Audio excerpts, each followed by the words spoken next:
இந்திரா சௌந்தரராஜன் அவர்களின் சிவமயம் பாகம் 1 அத்தியாயம் 7.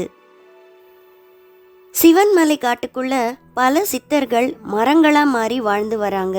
மனித பிறப்பை விட ஒரு விருட்சமா இருந்த இடத்த விட்டு நகராம பல ஆயிரம் பறவைங்களுக்கு வாழ இடம் கொடுத்து பூமிக்கும் நிழல் தந்தபடி வாழ்றது ஒவ்வொரு நொடியும் தானம் செய்வது போன்ற ஒரு தர்ம வாழ்க்கையாகும். அந்த வகையில் பல சித்த மரங்கள் அந்த காட்டில் உண்டு. அவைகள் அவசியத்தின் பொருட்டு இடம் விட்டு இடம் நகரவும் செய்யும், வளைந்து நிமிரவும் செய்யும். சென்னை வளசரவாக்கம்.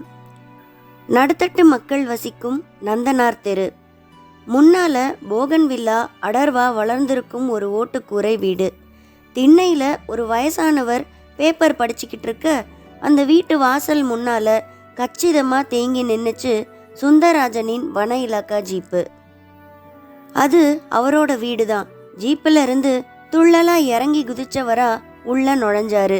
முதலாவதா வந்தவ மூத்தவ வித்யா, இரண்டாமவ லலிதா கைக்கு மருதாணி வச்சுக்கிட்டு ஊதி ஊதி விட்டுக்கிட்டு இருக்க, மூன்றாமவ பாரதி வீட்டு பாடத்தை ஸ்லேட்ல எழுதி எழுதி அழிச்சிக்கிட்டு இருந்தா.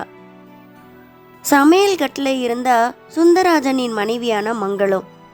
கர்ப்ப வயித்தோட அடுப்படியில் ஒரு மெல்லிய புகை மூட்டத்துக்குள்ள அவ இருக்க, அவரை பார்த்த அவரோட 3 பெண்களும் அப்பான்னு ஓடி வந்து அவரை கட்டிக்கிட்டாங்க. சாதாரணமாக அவங்க அப்படி ஓடி வந்தா பெருசா மகிழ்ச்சி அடையாம அவங்களையெல்லாம் ஒருவித பயத்தோட தான் பார்ப்பாரு சுந்தரராஜன். ஒரு பொண்ணுக்கு 3 பொண்ணுங்க, எப்படி திருமணம் செஞ்சு கொடுக்கறது? நல்ல மாப்பிள்ளைகள் அமையணுமே, வர்ற சம்பளம் குடும்பம் நடத்தவே சரியா இருக்குன்னு ஒரு பெருமூச்சு அவர்கிட்ட இருந்து வரும். ஆனால் இன்னைக்கு மகன் பிறக்க போறாங்கிற மகிழ்ச்சியில் அவங்கள வெகுவான மகிழ்வோட பார்த்தாரு. வித்யா, அவசரத்தில் ஜீப்பில் இருக்க பையை எடுக்காம இறங்கிட்டேன், போமா போய் எடுத்துக்கிட்டு வா, அதில் உங்களுக்கு எல்லாம் ஸ்வீட் வச்சிருக்கேன்னாரு. வித்யாவும் வெகு வேகமாக வெளியே ஓடுனா. பேச்சு சத்தம் கேட்டு சமையல் கட்டை விட்டு வெளியே வந்த மங்கள முகத்தில் ஒரு புது பிரகாசம். சாதாரணமாகவே கர்ப்பவதிகள் முகத்தில் ஒரு பொலிவு இருக்கும். அன்னைக்கு மங்களத்துக்கிட்ட அது கூடுதலாகவே தெரிஞ்சுது. மங்களம், என்னங்க இது, திடீர்னு வந்திருக்கீங்க? 15 நாள் ஆகும்னு சொல்லிட்டு போனீங்களே. அப்போ சொன்னேன், ஆனால் இப்போ வந்துட்டேன். பையன் பிறக்க போறான்னு தெரிஞ்ச உடனேயே என்னால் அதை உங்ககிட்ட சொல்லாமல் இருக்க முடியலை. உடனே மங்களம் அவரை வெறிச்சு பார்த்தா. என்ன மங்களம், நான் சும்மா வெறும் நம்பிக்கையில் பேசலை. என்ன, யாராவது ஜோசியக்காரங்க இந்த தடவை பையன்தான்னு சொல்லிட்டாங்களா? இல்லை மங்களம், இந்த தடவை என்னோட அனுபவமே வேற. எவ்வளவோ காட்டுக்கு நான் அதிகாரியாக இருந்திருக்கேன். ஆனால் சிவன்மலை காடு மாதிரி ஒரு காட்டை நான் என் சர்வீஸில் பார்த்ததே இல்லை. அவர் ஒரு நாற்காலியில் உட்காந்துக்கிட்டு ஷூவை அவுத்தபடி சொல்ல, வித்யா ஸ்வீட் பாக்கெட்டோட வர சரியா இருந்தது. பசங்களா, நீங்கள்லாம் போய் இந்த பலகாரத்தை சாப்பிடுங்க, நான் அம்மா கூட நிறைய பேசணும்னு அவங்கள அனுப்பவும் பக்கத்து வீட்டு பார்வதி மாமி உள்ள நுழையவும் சரியா இருந்தது. வாங்க மாமி. என்னப்பா சுந்தரராஜா, இப்பதான் 4-5 நாள் முந்தி வந்துட்டு போனேன், அதுக்குள்ள வந்திருக்க? சரிதான், நான் 15 நாளைக்கு ஒரு தடவை தான் வரணும்னு சட்டமே போடுவீங்க போல் இருக்கே. அப்படி இல்லை, இடையில உன்னை பார்த்தது இல்லையேன்னு தான் அப்படி கேட்டேன். அதுவும் சரிதான். என்னமோ தெரியல மாமி, பொண்டாட்டி பிள்ளைங்களை பார்க்கணும்னு தோணுச்சு, வந்துட்டேன். இதுக்கு நீ பேசாம உன் கூட காட்டுக்கே கூட்டிக்கிட்டு போயிடலாம், உங்களுக்கு தான் எல்லாம் ஃப்ரீயாக தருவாங்களே. அது சரி, வீட்டை பார்த்தா பசங்க படிப்பு, நான் ஊராக மாறும்போது இவங்களும் பள்ளிக்கூடம் மாறும்படி இருக்கும், அப்புறம் எங்கே உருப்பிட முடியும்? சரி, ஆசையாக வந்திருப்ப, பொண்டாட்டியோட பேசு, நான் எதுக்கு இடையில நந்தி மாதிரி. மாமி தான் வாங்கி போயிருந்த பாத்திரம் ஒன்று தானே சமயக்கட்டுக்குள்ள நுழைஞ்சி வச்சுட்டு புறப்பட்டா. மாமின்னு சுந்தரராஜன் கூப்பிட்டதும் நின்னா. என்னப்பா, மங்களத்துக்கு நிற மாதம், உங்களை எல்லாம் நம்பி தான் விட்டுட்டு போகிறேன். அப்போ உடனே கிளம்ப போறியா? ஆமாம் மாமி, சாப்பிட்டு கிளம்ப வேண்டியது தான். நீ தைரியமா போ, நாங்கள்லாம் எதுக்கு இருக்கோம்? மாமி தைரியம் கொடுத்தா. அப்படியே சிரிச்சபடி நடந்தா. சுந்தரராஜனும் தன் சிவன்மலை காட்டு அனுபவம் முழுசையும் சொல்லி முடிக்க மங்களம் விக்கித்து போய் நின்னா. என்ன மங்களம், நான் சொன்னதை எல்லாம் உன்னால நம்ப முடியலையா? அப்படி இல்லைங்க, உண்மையில நீங்க சொன்னதை எல்லாம் கேட்க கேட்க எனக்கு ஒரே பரவசமா இருக்குது. அதே சமயம் சித்தர் சாமிங்க கிட்ட நீங்க அதிகாரமா பேசுனது எனக்கு பயத்தை தருதுங்க. அது என் கடமை மங்களம். கடமையெல்லாம் மனுஷங்க கிட்ட, அவங்கெல்லாம் சாமிங்க. இனி நான் கவனமா நடந்துக்குவேன். நீ அனாவசியமா கவலைப்படாத. பாத்துங்க, சித்தருங்க கோவிச்சாக்கா நாம ரொம்ப கஷ்டப்பட வேண்டி வந்துடும். அதான் இனி கவனமா இருப்பேன்னு சொன்னல. எனக்கு தான் மகன் பிறக்க போறானே, இனி என்ன கவலை? எனக்கும் இப்ப நீங்க பேசுறது கேட்க ஒரே சந்தோஷமா இருக்குதுங்க. மங்களமும் கொஞ்சம் பூரிச்சா. அப்புறம் வாசல் பக்கம் ஒரு உருவம், யாருன்னு பார்க்கவும் அது ஆசாரி பொன்னுரங்கத்தின் உருவம். அடடே, பொன்னுரங்க ஆச்சாரியா? நானே தான். யாரு, பாரஸ்டர் ஐயாவா? ஆமா. எங்க ஆசாரி இவ்வளோ தூரம்? அது சரி, ஒருத்திக்கு 3 பெண்ணை பெத்துட்டு ஏன் கேட்க மாட்டீங்க? என்ன ஆசாரி சொல்றீங்க? அம்மாவை கேளுங்க, சொல்வாங்க. என்ன மங்களம் சொல்றாரு ஆச்சாரி? நீங்க வேற ஆசாரி. நான் உங்ககிட்ட சீட்டு போடுறத இவர்கிட்ட இப்ப சொன்னா தாம் தூம்னு எகிரி குதிப்பாரு. சும்மா இருக்க மாட்டீங்களா? என்ன மங்களம் சீட்டு கீட்டுங்கிற? சுந்தரராஜன் நெருங்கவும் கொஞ்சம் திரு திருன்னு விழிச்சா. அட என்ன தாயி, நீ நகை சீட்டு போடுறேன்னு சொல்ல. இப்ப என்ன ஆபீசர் ஐயா தலையா எடுத்துட போறாரு? பொட்ட பிள்ளைங்க இருக்கிற வீடுங்கள்ல சீட்டு போட்டு சிறுக சிறுக சேர்த்து தானே நகை நட்டுகளை சேர்க்க முடியும். அது இவருக்கு தெரியாதாக்கும். சரி, இப்ப எதுக்கு வந்தீங்க? இந்த மாச தவணை பணம் வாங்கத்தான். எவ்வளோ? ஒரு சீட்டு 50 ரூபா, 3க்கு 150. பிடியுங்க. சுந்தரராஜனே தான் பாக்கெட்ல இருந்து பணத்தை எடுத்து நீட்டினாரு. ஆச்சாரி முகத்துல உடனே ஒரு தெத்து சிரிப்பு. இப்படி இல்ல பொறுப்புள்ள தகப்பனார் இருக்கணும். ஆமா, இப்ப எந்த காட்டுல உத்தியோகம்? ஏதோ காடு விட்டு காடு மாறிட்டதா கேள்விப்பட்டேனே. ஆமா ஆச்சாரி, நான் இப்ப சிவன்மலை காட்டுக்கு மாறி இருக்கேன். சுந்தரராஜன் சொன்ன மறு நிமிஷம் ஆசாரி கிட்ட ஒரு ஸ்தம்பிப்பு. என்ன ஆச்சாரி, என்ன சொன்னீங்க? சிவன்மலை காட்டுக்கா மாறி இருக்கீங்க? ஆமா. நீங்க ஏன் அதிர்ச்சி அடைகிறீங்க? அதிராம, அது என்ன சாதாரண காடா? அப்போ உங்களுக்கு அந்த காட்டை பத்தி தெரியுமா? சரிதான், அந்த மலையில ஆகாசலிங்க கோயில்னு ஒன்று இருக்கு. அந்த லிங்கத்தை பௌர்ணமிக்கு பௌர்ணமி சித்தருங்க வந்து பூஜை பண்ணுவாங்களாம். கேள்விப்பட்டிருக்கீங்களா? அது சரி, கேள்வி என்ன படுறது? நேர்லயே அந்த காட்சியை நான் பார்த்துட்டேன். எங்கிட்ட போய் சொல்றீங்களே. என்னது, சித்தர் சாமிங்க பூஜை செய்யறத நீங்க நேர்ல பார்த்தீங்களா? ஆமா. ஏன், அது என்ன பார்க்க முடியாத ஒண்ணா என்ன? என்னையா சொல்றீங்க? இப்படி நில்லுங்க, உங்க காலில் நான் விழறேன். சாதாரண மனுஷங்களுக்கு அந்த தரிசனம் எல்லாம் கிடைக்கவே கிடைக்காது. எங்க அப்பா எத்தனை பௌர்ணமிக்கு போய் ஏமாந்து திரும்பி வந்திருக்கார் தெரியுங்களா? அப்படித்தான் என்னோட வாச்சர் துரை கூட சொன்னான். ஆனா எனக்கு கிடைச்சது. அவ்வளோ ஏன், நந்தி கண்ணு முழிச்சே என்னை பார்த்துச்சே. சுந்தரராஜன் பேச்சோட பேச்சா சொன்ன அந்த தகவல் ஆச்சாரிய ஒரு உலுக்கு உலுக்கிடுச்சு. நந்தி பார்வை உங்க மேல பட்டுச்சா? நிஜமாவா? சத்தியமா, பிறக்க போற என் மகன் மேல சத்தியமா. மகன் பிறக்க போறதா உங்களுக்கு யார் சொன்னா? ஒரு சித்தர் தான். அப்ப சித்த தரிசனமும் கிடைச்சாச்சா உங்களுக்கு? என்ன ஐயா, உங்க வாழ்க்கையே இனி தலைகீழா மாறினா ஆச்சரியப்படுறதுக்கு இல்லை. அது சாதாரண மலை இல்லை. அந்த மலையில அல்பமா தங்கம் பண்ண தெரிஞ்ச சித்தரங்க நிறையவே இருக்காங்க. ஒரு தேர்ந்த சித்தர் எச்சில் துப்பினா அது கூட ரசவாதம் பண்ணி மண்ணையே தங்கமா மாத்தும் தெரியுமா? ஆச்சாரி தம் பேச்சுல ரசவாதம் பத்தி சொன்னது சுந்தரராஜனை உசுப்பி விட்டது. இப்ப எதுக்கு ஆசாரி தங்கம் பத்தி பேசுனீங்கன்னு திருப்பி கேட்டாரு. சும்மா காதுல போட்டு வச்சேன். சித்தர் சாமிங்க யாராவது கண்ணுல பட்டா ரசவாதம் பத்தி கேட்டு பாருங்க. இல்லாட்டி கொஞ்சம் தங்கமாச்சும் கேளுங்க. எங்க அப்பாவும் ஆணை மட்டும் தங்கம் பண்ற ரகசியத்தை தெரிஞ்சுக்க பார்த்தாரு. முடியவே இல்லை. உங்களுக்காவது அந்த அதிர்ஷ்டம் இருக்கான்னு பார்ப்போம்.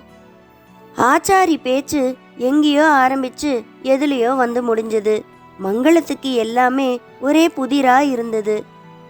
அப்ப பாரதியும் லலிதாவும் கொல்லப்புறத்திலிருந்து பதறி அடிச்சபடி ஓடி வந்தாங்க. அம்மா அம்மா, வித்யா அக்காவுக்கு வலிப்பு வந்துடுச்சுன்னு கைகளை உதறினாங்க. அடுத்த நொடியே சுந்தராஜன் கொல்லப்புறம் பாஞ்சு ஓடினாரு. எல்லாரும் பின்னாலேயே ஓடினாங்க. கொல்லையில கிணத்தடியில ஸ்வீட் பாக்கெட் செதறி கிடக்க வித்யாவின் கை கால்கள் வெட்டி வெட்டி இழுத்துக்கிட்டு இருந்தது. 10 வயசு பெண்ணுக்கு வரக்கூடாத ஒரு வியாதி வாயிலையும் நொர ததும்பி கிடந்தது. ஐயோ வித்யான்னு மங்களம் பதற சுந்தராஜன் வேகமா தன் ஜீப் சாவி கொத்தை எடுத்து வித்யா கையில வச்சு அழுத்தி பிடிக்கவும் மெல்ல அந்த வலிப்பின் துடிப்பு அடங்க ஆரம்பிச்சது. பாரதியும் லலிதாவும் ஒருத்தர் கட்டி பிடிச்சுக்கிட்டு பயத்தோட பார்க்க ஆசாரி முகத்துல மட்டும் தீவிரமா ஏதோ சிந்தனை. வித்யா மெல்ல கண்ணை திறந்து பார்த்தா, எழுந்து உட்கார்ந்தா. ரொம்ப ரொம்ப சோர்வா இருந்தா. மங்களம், எப்ப இருந்து வித்யாவுக்கு இப்படி இருக்கு? இப்பதானா இல்ல? சுந்தராஜன் அவளை பார்த்தபடியே கவலையோடு கேட்கவும் மங்களத்துக்கிட்ட ஒரு விதமான ஆழ்ந்த மௌனம். என்ன மங்களம், கேட்குறேன்ல, என்னத்தங்க சொல்ல? இது 5வது தடவையோ 6வது தடவையோ? இந்த வாரத்திலேயே இது 2வது தடவை. என்ன மங்களம் நீ எனக்கு ஏன் தகவல் தரல? காட்டுக்குள்ள உங்களுக்கு எவ்வளவோ பிரச்சனைங்க, அதோட 3 பொண்ணுங்கங்கிற கவலை வேற. இதில் இதை வேற சொல்லி உங்களை நிம்மதி இல்லாமல் பண்ண எனக்கு மனசு வரல. அதான். பைத்தியம் பைத்தியம், இப்படியே விட்டா இது எதில் போய் முடியும் தெரியுமா? தெரியுங்க, நான் ஒன்றும் டாக்டர்கிட்ட காட்டாமல் இல்லை. டாக்டரும் மருந்து தந்திருக்காரு. ஆனால் இது மூளை சம்பந்தப்பட்ட பிரச்சனை, கட்டுப்படுத்த தான் முடியும், பூரணமாக குணமாகாதுன்னு சொன்னார். அவங்க 2 பேர் பேச்சையும் கேட்டு ஆச்சாரிக்கு சிரிப்பு தான் வந்தது. அது சுந்தராஜனும் கவனிச்சாரு. ஆச்சாரி, இது சிரிக்கிற நேரமான்னு கேட்டாரு. இல்லைதான், ஆனால் கையில் வெண்ணெயை வச்சுக்கிட்டே நெய்க்கு அலையிறீங்களே, அதை நினச்சி தான் சிரித்தேன். என்ன சொல்கிறீங்க? வலிப்புங்கிறது ஒரு பாவப்பட்ட வியாதி. இங்கிலீஷ் மருத்துவத்தில் இதுக்கு எனக்கு தெரிஞ்ச மருந்தே கிடையாது. ஆனால் டாக்டருங்க ஒதுக்க மாட்டாங்க. அதே சமயம் சித்த வைத்தியத்தில் இதுக்கு மருந்து உண்டு. அதுவும் சிவன்மலை காட்டு சித்தருங்க நினச்சா ஒரு குளிகையோ சூரணமோ கொடுத்து 10 நிமிஷத்தில் குணப்படுத்திடுவாங்க. ஆச்சாரி எடுத்து கொடுத்தாரு. சுந்தராஜன் முகத்தில் உடனே ஒரு புது பிரகாசம். அத்தியாயம் 8. வனங்கள் 2 வகையானவை. சமதளங்களில் அடர்வா வளர்ந்திருக்கும் வனங்கள் ஒரு விதம், மலைவனங்கள் இன்னொரு விதம். இதில் மலைவனங்கள் தான் அடர்த்தியானவை, அபூர்வமானவையும் கூட. மலைவனங்களில் மரங்கள் உதிர்த்த இலைத்தழைகள் அப்படியே சரிவுகளில் படிஞ்சு படிஞ்சு பல மீட்டர் அளவுக்கு பருமனாய் இருக்கும். இதன் மேலே மழை பொழியும் போது இந்த இலை தழை பாலங்களில் மழையானது தேங்கி நின்று எப்பவும் ஈரத்தோடு இருக்கும். இந்த ஈரத்தில் சிலவித காளான்களும் செடிகளும் துளிர்த்து எழும். அவைகளில் தான் பலவித மூலிகை ரகங்களும் இருக்கு. அவைகளை இனம் காண சித்தர்களால் மட்டும்தான் முடியும். பார்க்கவே அந்த காட்சி மிக ரம்யமாக இருந்தது. டும் டும்னு மேள சத்தத்தோட 2 பேர் முன்னாடி போக, குனிஞ்ச தலையோட ஒரு மாப்பிள்ளை பெண் பின்னால போக, அவங்கள பின்தொடர்ந்தபடி ஒரு கூட்டம் சிவன்மலை காட்டுக்குள்ள நுழைஞ்சிக்கிட்டு இருந்தது. கொஞ்ச தூரம் போனதும் கூட்டம் நின்னுட மேள சத்தமும் நிறுத்தப்பட்டது. மணப்பெண்ணும் அவளோட தகப்பனும் ஒரு கூடைய தலையில சுமந்துக்கிட்டு காட்டுக்குள்ள ஒரு ஒத்தையடி பாதை வழியா போனாங்க. மற்ற அத்தனை பேரும் ஒரு மரத்தடியில உட்காந்துக்கிட்டு காத்திருக்க தொடங்கினாங்க. அப்ப அந்த பக்கமா சுந்தராஜனின் ஜீப்பும் வந்தது. அவரும் அவங்கள பார்த்தாரு. ஜீப்பை நிறுத்திட்டு இறங்கி வந்தாரு. அவரை பார்த்ததும் அவங்க எல்லாம் எழுந்து நின்னாங்க. நீங்களாம் யாரு? நாங்க மலசாதி மக்க சாமி. இங்கே என்ன பண்றீங்க? எங்க கூட்டத்துல இன்னைக்கு ஒரு ஜோடிக்கு கண்ணாலமுங்க. அதுல கண்ணால பொண்ணுக்கும் அவங்க அப்பனுக்கும் சித்தர் சாமி தாங்க குலதெய்வம். அவங்க காட்டுக்குள்ள சித்தர் சாமியை கும்பிட போயிருக்காங்க. அவங்களுக்காக நாங்க காத்துக்கிட்டு இருக்கோங்க. நீங்க ஏன் போகல? அப்படியெல்லாம் இந்த காட்டுக்குள்ள எல்லாரும் போகக்கூடாதுங்க. அதுலேயும் சித்தர் சாமிங்களை கும்பிட போகும்போது கட்டுத்திட்டங்க உண்டுங்க. கும்பிட போறதுல என்ன கட்டுத்திட்டம்? அதெல்லாம் எங்களுக்கு தெரியாதுங்க. எப்பவும் சித்தர் சாமிங்களை கும்பிடணும்னா ஒருத்தரோ இல்ல 2 பேரோ போகலாம், அம்புட்டு தாங்க. கூட்டமா போறது நல்லது இல்லைங்க. அந்த கூட்டத்தினர் சொன்னதை கேட்ட சுந்தரராஜனுக்குள்ள ஒரு ஆர்வம் துளிர் விட ஆரம்பிச்சது. அவங்க இந்த பக்கம் தானே போனாங்கன்னு கேட்டுட்டு அந்த பக்கமா அவர் மட்டும் நடக்க தொடங்கினாரு. சாமி சாமி, வேண்டாம் சாமி, போகாதீங்கன்னு அவங்க கத்துனதை காதிலேயே வாங்கிக்கல. அந்த பாதை ஒரு மலைப்பாம்பின் வளைந்த உடம்பு போல வளைஞ்சு வளைஞ்சு போச்சு. மேலும் கீழுமா ஏறி இறங்கி எல்லாம் போச்சு. 2 புறமும் சிவன்மலை காட்டின் எல்லா விதமான தாவரங்களும் தழைத்து வளர்ந்திருந்தன. ஒருவித மூலிகை வாசம் வேற மூக்க நெருடிச்சு. 15 நிமிட கால அளவுக்கு நடந்தும் அந்த மணப்பெண்ணையும் பெண்ணின் தகப்பனையும் சுந்தரராஜனால சந்திக்க முடியல. கால்கள் வலிக்க ஆரம்பிக்க ஒரு ஆமை முதுகு போல தென்பட்ட பாறை ஒன்றின் மேல அப்படியே உட்கார்ந்தாரு. கழுத்தை ஒட்டி வேர்வை பெருகி ஓடுச்சு. அப்பாடான்னு அதை வழிச்சு போட்டு பெருமூச்சும் விட்டாரு. அதே சமயம் அந்த பாதையில அந்த பொண்ணும் அவளோட அப்பாவும் வந்தபடி இருந்தாங்க. அந்த பெண்ணின் கழுத்து, காது, மூக்குன்னு பார்க்குற இடமெல்லாம் தங்க நகைகள் தகதகன்னு ஜொலிச்சுக்கிட்டு இருந்தது. மகாலட்சுமியே வைகுண்டத்தை விட்டு கிளம்பி வந்துட்ட மாதிரி கூட சுந்தரராஜன் நினைச்சாரு. அவங்க அவரை தாண்டும் போது கொஞ்சம் தயங்கி நின்னாங்க. சுந்தரராஜனின் காக்கி உடுப்பு அவங்கள பயமுறுத்துச்சு. ஐயா, என்ன ஐயா, நடுக்காட்டுல இப்படி உடம்பு பூரா நகைகளோட எங்கய்யா போயிட்டு வர? அது வந்துங்க. எது வந்து? நான் இந்த காட்டிலாக்கா அதிகாரி, என்கிட்ட புழுகிற வேலை வச்சுக்காத. ஐயா, எங்களுக்கு சித்தர் சாமிங்க தான் குலதெய்வம், அதாங்க அவரை போய் கும்பிட்டுட்டு வரோம். அதுக்கு எதுக்கு இப்படி நகை ஸ்டாண்டு மாதிரி இவ்வளோ நகைங்களோடு போற? சும்மா சாதாரணமாக போகலாமே. இல்லைங்க, அது வந்துங்க. எது வந்து? சொல்லுன்னு அதட்டினாரு. ஐயா, இதெல்லாம் சாமி போட்ட நகைங்க, இவ கல்யாணம் சீராக கொடுத்துருக்காங்க. என்னது, இவ்வளோ நகையும் சாமி போட்டதா? ஆமாங்க, அவங்க ஆசையாக கொடுத்ததுங்க. அவங்களோ சாமியாருங்க, அவங்களுக்கு ஏது இவ்வளோ நகைங்க? அவங்க சாமியாருங்க தான், ஆனால் அவங்க கல் மண்ணை கூட தங்கமாக மாற்ற முடிஞ்சவங்க. கூடு விட்டு கூடு பாஞ்சு தண்ணி மேலே நடந்து என்னென்னவோ பண்ண முடிஞ்சவங்களுக்கு இது தானுங்களா பெரிய விஷயம்? நீ என்ன சொல்கிற? சாமியாருங்க மனசு வச்சா இப்படி நகை தரது சாதாரணங்கிறியா? ஆமாங்க, இதை கூட நான்லாம் கேட்கலைங்க, சாமியே தான் ஆசையாக கொடுத்தாருங்க. அப்பங்காரன் சொல்லவும் சுந்தரராஜன் பார்வை ஒரு தடவை அந்த பெண் மேல ஒரு ஓட்டம் ஓடிச்சு. அவ நடுத்தலையில நெத்திச்சுட்டியில தொடங்கி கழுத்துல ஆரம், கோதுமை சங்கிலின்னு பல ரகங்கள், பட்டையா ஒட்டியானோம், கைகள்ல ஏராளமான வளையல்கள். மொத்தத்துல அவ ஒரு தங்க களஞ்சியம் போல இருந்தா. இது போக அவன் கையில ஒரு சின்ன மூட்டை. இது என்ன? இதுவும் தங்கம் தானுங்க, அவ்வளவும் தங்க காசுங்க. எங்க காட்டுன்னு சுந்தரராஜன் கேட்க அவனும் அந்த மூட்டையை அவுத்தான். தங்க காசுகள் பல பலன்னு கண்ணை பறிச்சுது. கிட்டத்தட்ட 100 காசுகளுக்கும் மேல இருந்தது. சுந்தரராஜன் அதுல சில காசுகளை எடுத்து கணம் பார்த்தாரு. ஐயா, அந்த காசுகளை நீங்களே வச்சுக்கங்க, எங்களை போக விடுங்க, நாங்க போகணும்னா அப்பங்காரன். இருயா, ஆமா, அந்த சித்தர் இப்ப எங்க இருக்காரு? அவர் அப்பவே போயிட்டாருங்க, நான் அவரை பார்க்கணும், எனக்கு அவரை காட்டிட்டு நீ போ. ஐயா, அப்படியெல்லாம் காட்ட முடிஞ்சவர் இல்லைங்க அவரு. பயபக்தியோட போனா அவரா எதிரில் வருவாரு, இல்லாட்டி எவ்வளோ முயற்சி செஞ்சாலும் பார்க்க முடியாதுங்க. சரி, அதே பயபக்தியோடு என் கூட வா, அவரை காட்டு, நான் பார்த்தே தீரணும் அவரை. இல்லைங்க, ஒரு நாளைக்கு ஒரு தடவைக்கு மேலே அவரை பார்க்க முடியாதுங்க. சொன்னா கேளுங்க, எங்களை போக விடுங்க, உங்களுக்கு கோடி புண்ணியமா போகும். சரி, அவர் பேர் என்ன, அதையாவது சொல்லு. நாங்கள் அவரை தங்கசாமின்னு சொல்வோம், அவ்வளோதாங்க தெரியும். அவர் சொன்ன பதில்கள் சுந்தரராஜனை அப்படியே கட்டி போட்டு யோசிக்க வச்சிடுச்சு.